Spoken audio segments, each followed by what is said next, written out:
Welcome, Dr. Anand Chopra. We are so glad to have you back with us again at our Community Day. So Dr. Anand Chopra has been a physician with San Mateo County Health for 21 years and the medical director of the Family Health Services Division since 2015. Since October 2020, he served as the chief of COVID-19 vaccination branch.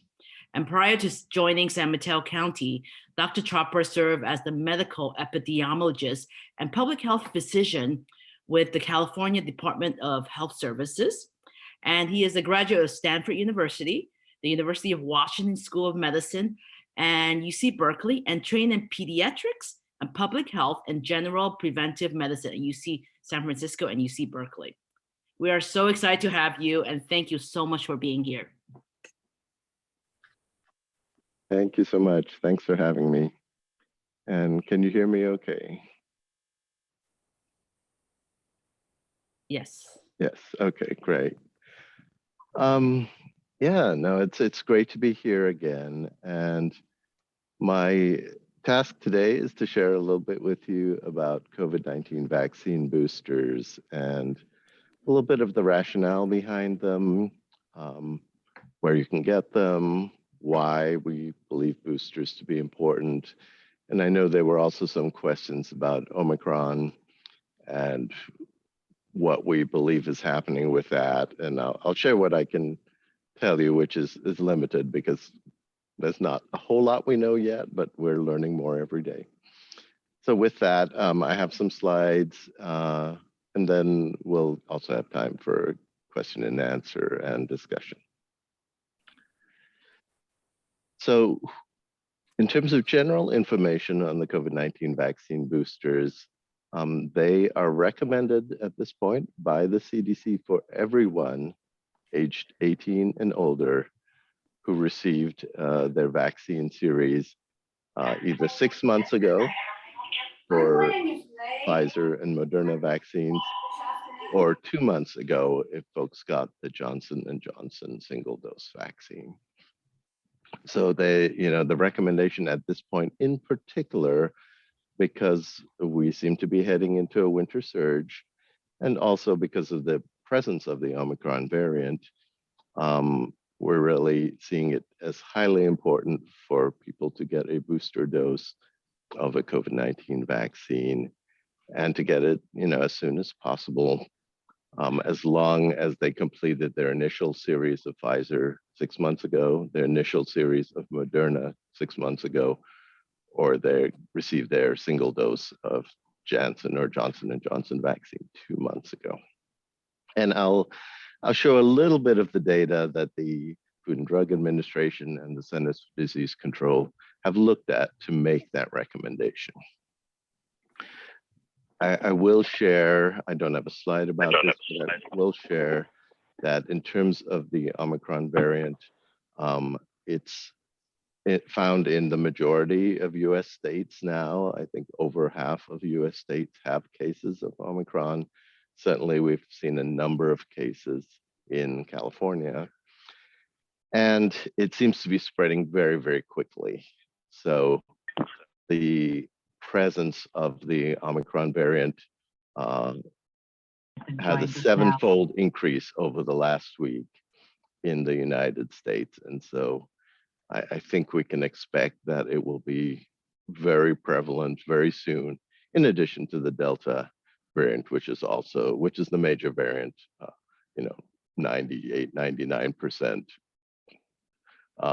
until recently were Delta.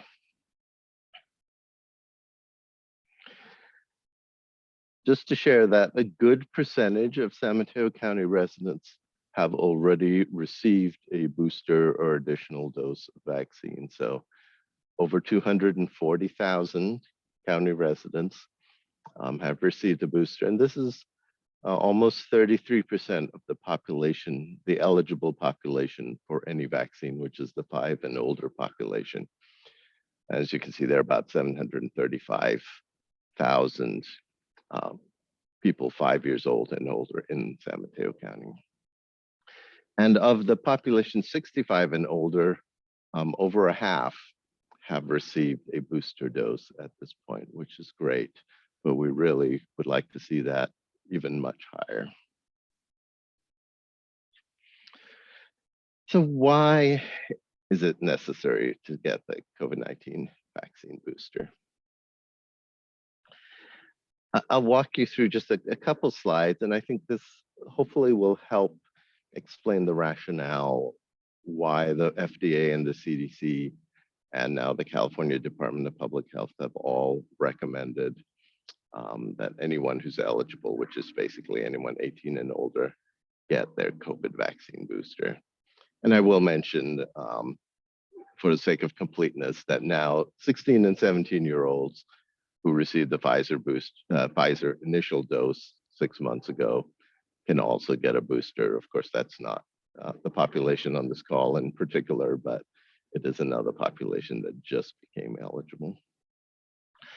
But looking at the data, and if you look at the chart on the leftmost side, so folks 65 years of age and older, what you see is the vaccine effectiveness or protection against either infection, which is the blue lines, or against hospitalization, which are the red lines, from the time pre-Delta, so before Delta became widespread, to essentially now when Delta is widespread.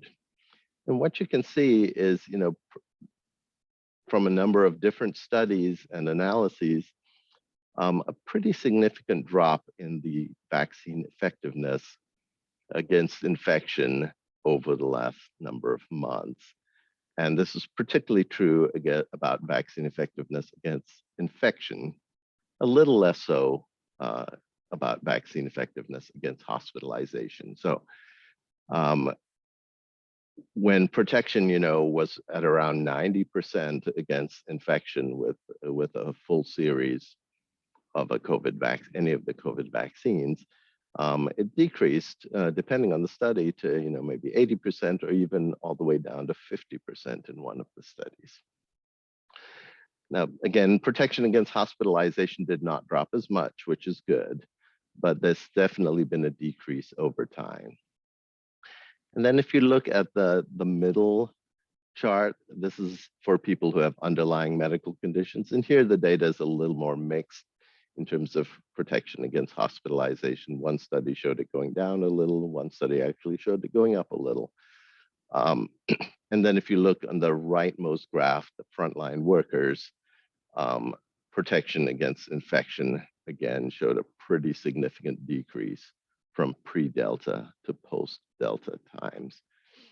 So this was part of the impetus for the CDC to initially recommend boosters just for certain populations, those 50 and older, those with underlying health conditions, and those people who had a frontline worker job. But over time, and because of Omicron, that recommendation was expanded to everybody 18 and older getting a booster. I will also share, this is just a similar data. Again, this is vaccine effectiveness against infection over time, and just looking at February of 2021 through July of 2021. And what you can see is just a drop in the effectiveness of the vaccine in terms of protection against infection over time. Again, a pretty consistent finding in a bunch of different research studies. And then the final graph I'll show you is vaccine effectiveness against hospitalization. Again, this did not drop as much between February and July, but there was, in most of the studies, a drop in protection. And again, that really was the rationale for recommending a COVID vaccine booster for everybody 18 and older, as well as the 16 and 17-year-olds who received Pfizer at least 6 months ago, but for everyone 18 and older who received Moderna or Pfizer at least 6 months ago, or Janssen at least 2 months ago.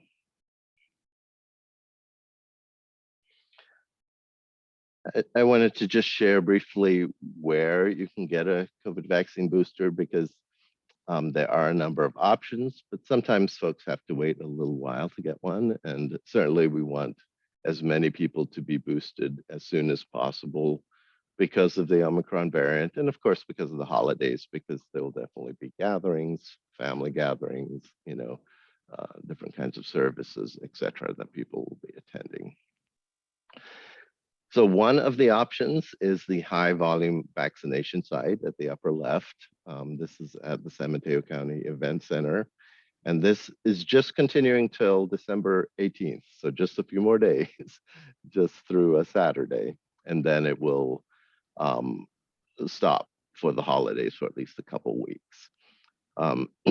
But this is a drive-through booster vaccination clinic, and we are able to provide somewhere between 2,500 and 2,700 booster doses per day in a drive-through mechanism at the event center. So if folks want to take advantage of this for the next few days until Saturday, the best way is to register in the My Turn system, because that's where you can get an appointment. They do allow some drive up option, but they can't commit to vaccinating people who drive up if they're not, excuse me, if there are not enough doses or if there are a lot of other people in line. But if you make an appointment, you'll definitely get vaccinated. There are also, of course, your own healthcare provider may be providing it. And then we have community vaccination sites at various locations throughout the county. And that's available on the county health site, smchealth.org. In addition, of course, on the top right, pharmacies continue to be a great resource. There are 61 pharmacies throughout San Mateo County that are offering vaccine boosters, Rite Aid, CVS, Walgreens, etc. So many options of pharmacies.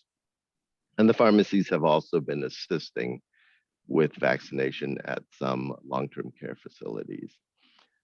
If you belong to Kaiser, certainly there are lots of options to get vaccines at Kaiser or Sutter, Palo Alto Medical Foundation, options there. As part of the Stanford healthcare system, they're offering a lot of booster vaccines there too.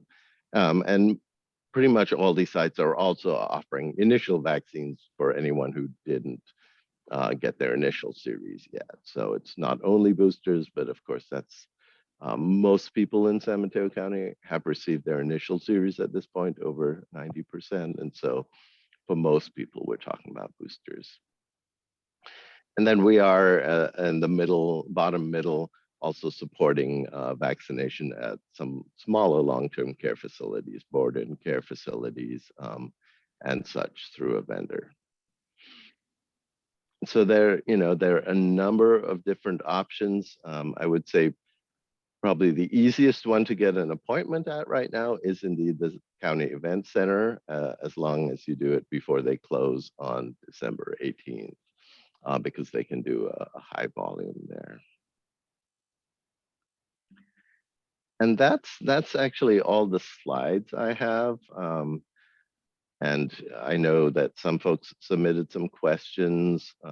Yes. I think I addressed some of them here, but I'm happy to address others, or if people on the call would like to. Yeah, Dr. Chopra, so I will go through the questions that's submitted. One of them is related to your last slide. It says, can the COVID-19 vaccination givers come to my home to give my wife her Moderna booster shot as she's wheelchair bound? Mm-hmm. And I know you talked a little bit about going to nursing home, but they are not in nursing home. Yes.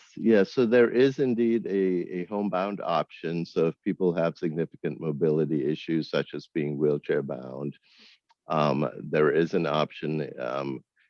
There is one can make the request at the county website, smchealth.org, and there's a link to request a homebound vaccination. Oh, okay. Wow. And So we have a SMC team of vendors that does that through a group called HR Support. They're vendors we work with that are doing that for the county.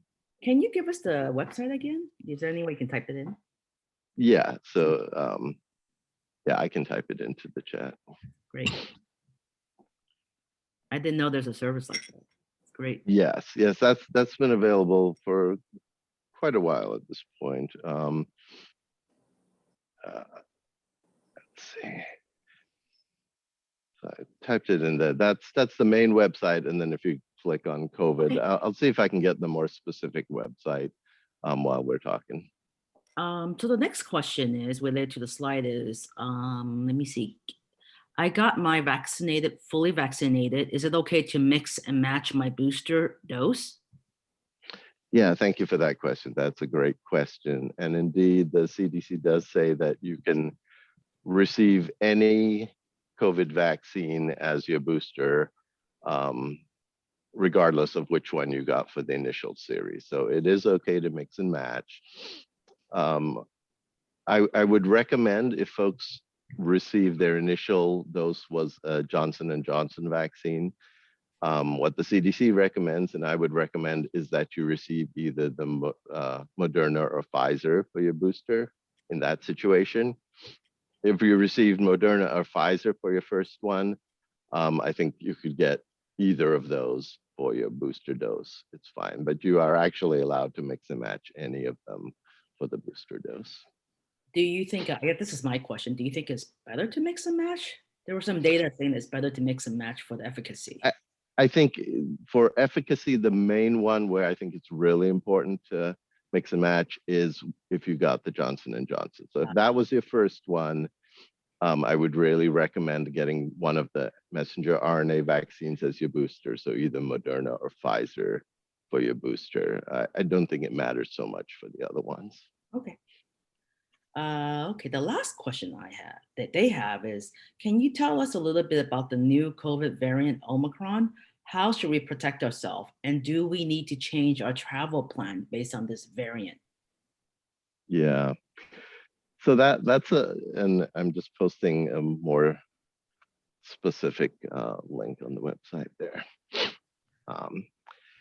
Yeah, that is a tough question because we don't have all the information on Omicron right now. So what it looks like is that Omicron is quite infectious, possibly even more infectious than Delta, but we're still, lots of very smart people are still analyzing the data on that.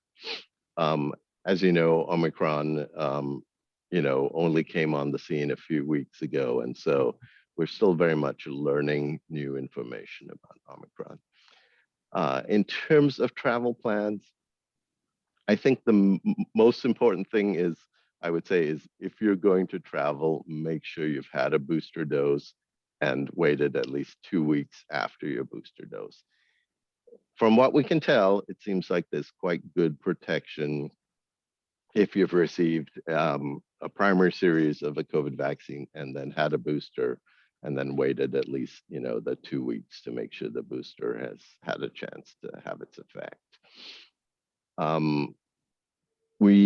There is concern that we might see a pretty significant surge with the Omicron variant. I know there was a briefing that the CDC provided yesterday where they put forth a couple different scenarios. One is we could see a huge surge in as early as January.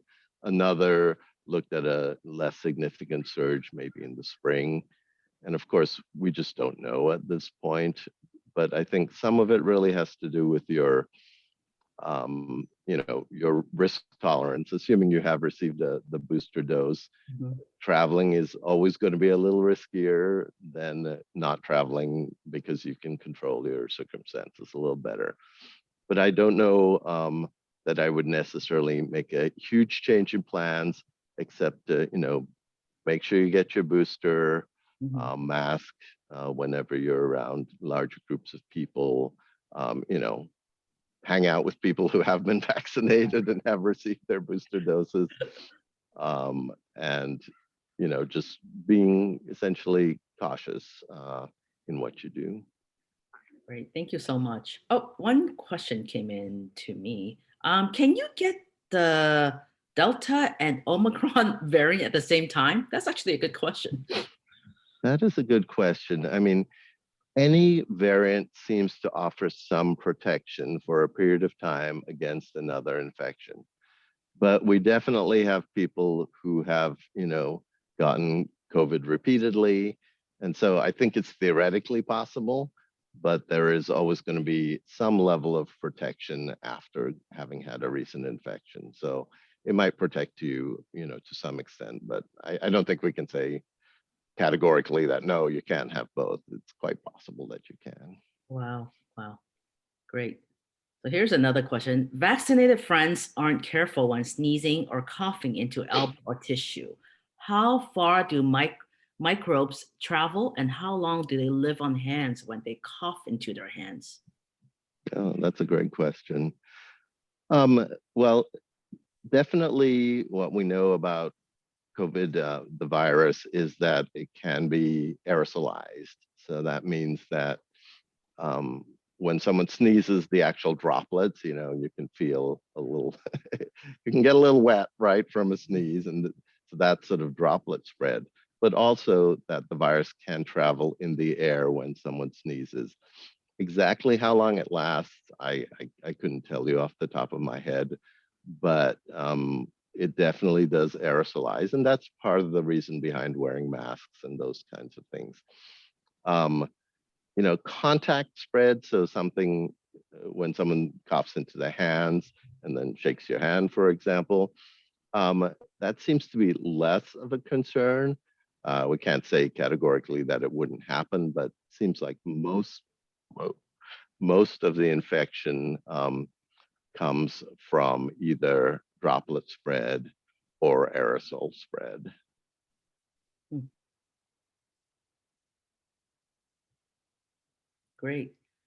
Any other questions from our participants or from the Veteran Memorial Center? You can unmute yourself or send it to me or send it to everybody, the questions.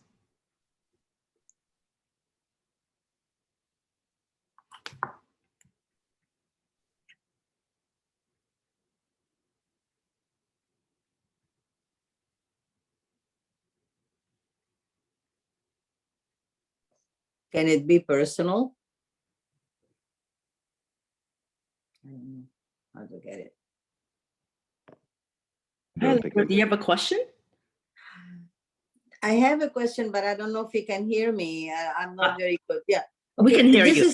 This is personal, really. I had my second injection, Pfizer vaccine, and they gave it to me way up high on the shoulder, not a little bit down. And it was since March 11 that I had the second vaccine. And until now, I still have some pain up to half of my arm, very slight pain. I mean, I can do my work. I cannot sleep on it. And I even went to a doctor and they x-rayed and they did not see anything. He said, maybe they give you the injection between the two bones. And it's still hurting. Not bad to make me not sleep, but it's still there. So is it possible it is from the vaccine, or can it be? And if it is, what do I do? There is a condition called vaccine-associated injury. And so it's the initials for it are SIRVA, SIRVA. And so it does appear that when any vaccine, this is not unique to COVID vaccine, when any vaccine, if it's given, and I don't know if this is your specific situation, but if it's not given right into the muscle, but potentially affects a tendon or hits the bone or something, that they can sometimes be longer term pain or discomfort associated with that. So that is a possibility. Again, I don't know if that is what happened in your situation. And certainly, I think it's great to consult with a physician about it, but there are people who, have longer term effects after vaccination. It's because it may have been placed in not the ideal location. Okay, but will it disappear in time or will it remain continuous? It's been since March. Right. It's very individualized, and I think that would have to be a discussion with your doctor about what's happening in your particular situation. Yeah, cortisone shot, but I don't want cortisone shot, so it's Yeah. All right. Thank you. Thank you. One more question came in to me is I belong into a senior walking group outdoors. We walk outdoors, but none of us are wearing masks outdoors. Is it okay?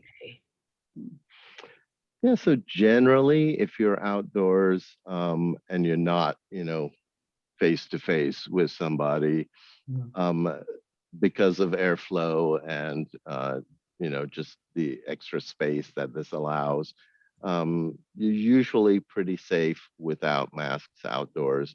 I think certainly in some sports situations where people are wrestling or doing something where they're very, very close to someone else, even in an outdoor situation, it may make sense to wear a mask.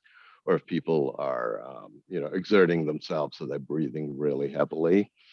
But I think if you're walking and you're sort of side by side and it's not heavy exertion, probably without a mask would be all right. Great. Thank you. Yeah. I have a question. Go ahead, please. Yeah.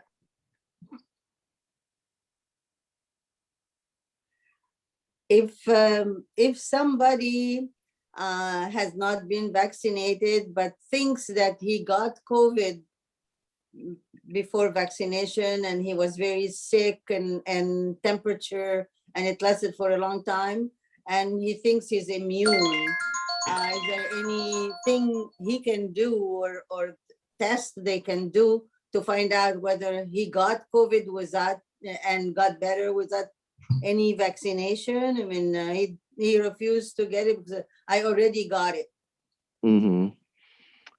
Yeah, that's a good question. I mean, you can certainly get antibody tests that will see if you have antibodies to the COVID virus. And that would, if you haven't been vaccinated, that would let you know if you've been infected at some point.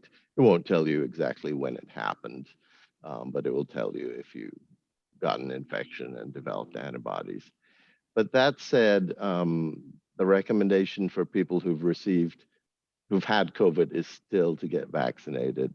We know there's some protection from infection. It seems to vary from person to some extent.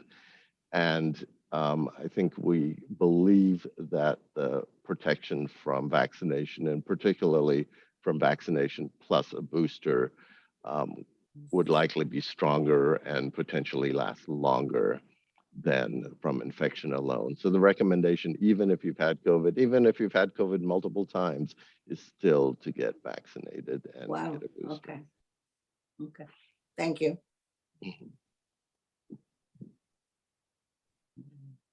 These are all great questions. Any other questions, everybody? I think we covered it all. Yeah. Do you take the little sticker that they put after your vaccination? I just got my booster yesterday. Okay. And I have this little sticker. How long do I keep it, or it's not supposed to be there, or do I take it off, or what? For protection? Was it a sticker on your vaccine card, or you're saying on your? Yeah, on my shoulder. I just got the booster, and they gave me, and they put the little sticker right here. Band-Aid. How long do I keep it? Yeah, that you can take off if you were vaccinated yesterday. It's fine to take off. The important thing is that it was noted on your vaccine card. Okay. Well, it's just to fill up, filler question. I'll take it off now. Yeah. Okay. It's still hurting, but it's my son said it will take about 24 hours, and then I will have more symptoms and more maybe temperature, or do I after 24 hours, do you think it will get worse, or it will hurt, or will be affected more, or it doesn't matter? The hours? Right. The response, the side effects from boosters are very variable, just like they are from the initial dose. Usually most side effects are within 24 to 48 hours after the vaccine. So it's possible you still may have some. But, I wouldn't worry if you're not having side effects, and I wouldn't worry if you're having side effects as long as they're not severe. Okay, will Tylenol do, or what Yeah, would you do for that? Tylenol is fine, assuming you Tylenol, usually okay. take Tylenol. Yeah. Okay, thank you. Mhm. Thank you. Any other questions? Mhm. No. Well, thank you so much, Dr. Chopra, for coming back again and educating all of us. We appreciate Sure. it. Thank you. Thank All you. right. It's good Take care. being here. Take care. Bye-bye. Bye-bye.